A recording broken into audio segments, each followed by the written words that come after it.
নমস্কাৰ বন্ধু বান্ধৱীসকল, আজি মই ৰাগিৰ লাডু বনাম। আহকচোন কেনেদৰে বনাইছে আহক। ইয়াত মই এক বাটি তিল লৈছোঁ। তিলখিনি অকণমান গৰম কৰিম। ইয়াত মই বগা তিল ব্যৱহাৰ কৰিছোঁ। বগা তিলৰ সলনি ক'লা তিলো ব্যৱহাৰ কৰিব পাৰি।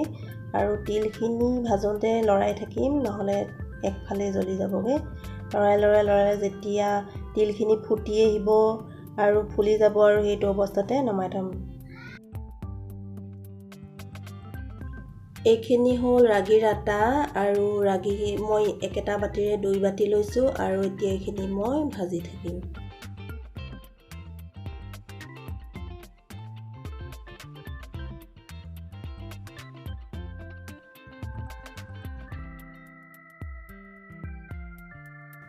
দুই চামুচ ঘিউ দি আকৌ লৰাই কম জুইত ভাজি থাকিম।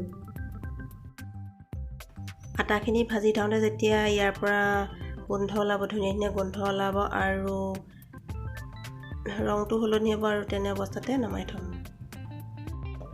গৰম কৰি লোৱা তিলখিনি এতিয়া ঠাণ্ডা হ'লগৈ আৰু এই তিলখিনি অকণমান মিক্সিত পিচি ল'ম আৰু একেবাৰে গুড়ি কৰি দিব নালাগে, অকণমান গোটা গোটা থাকিলে ভাল হয়।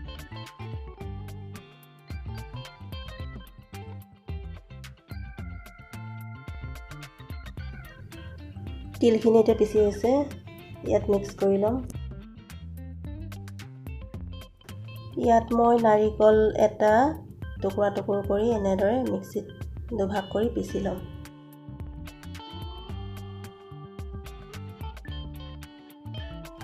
বাকী থাকি যোৱা নাৰিকলখিনিও পিচি ল'ম এবাৰ নাৰিকলখিনি কম জুইত অকণমান শুকান হোৱাকৈ ভাজি ল'ম।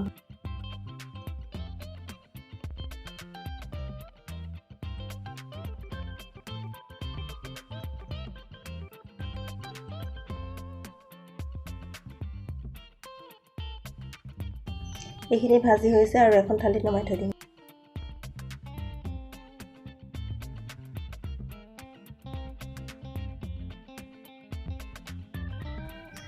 এইবাৰ মই গুড় দিছোঁ আৰু গুড়খিনি অকণমান পানী দি উতলিব দিম।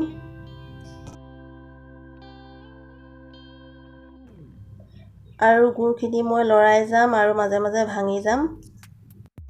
ইয়াত মই গুড়খিনি দুভাগকৈ লৈছোঁ আৰু প্ৰথমতে এইখিনি গুড়ৰ লাড়ু বনাই ল'ম, পাছত আকৌ বাকীখিনি গুড় থাকি যোৱা মিশ্ৰণখিনিৰ বাবে পগাই আকৌ লাড়ু বান্ধিম।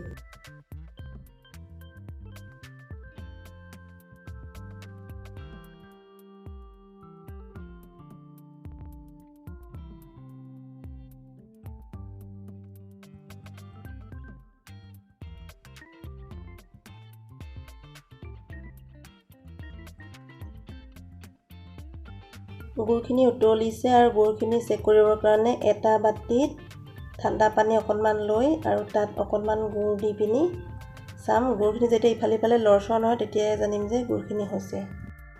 এতিয়া গুড়খিনি এখন চেকনিৰে চেকি ল'ম আৰু এই চেকনিৰে চেকিলে গুড়ত যদি কিবা লেতেৰা থাকে চেকনিত থাকি যায়। এইবাৰ পগাই লোৱা গুড়খিনিত বাকী মিশ্ৰণখিনি দি ভালদৰে মিক্স কৰি ল'ম। মিক্স কৰোঁতে এখন চামুচ ব্যৱহাৰ কৰিব লাগিব, নহ'লে এই গুড়খিনি বহুত গৰম হৈছে আৰু গুড়ে হাতখন পুৰিবগৈ।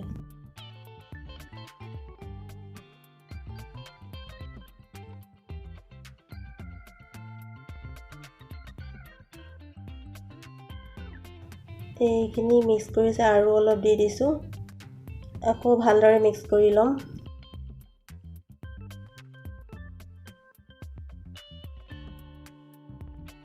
ভালদৰে মিক্স কৰি হোৱাৰ পাছত অকণমান তলত হেঁচি থৈ দিম আৰু এটা লৈ লাড়ুৰ জোখত লৈ টিপি তাৰপিছত দুইখন হাতে এনেদৰে লাডু বনাই ল'ম।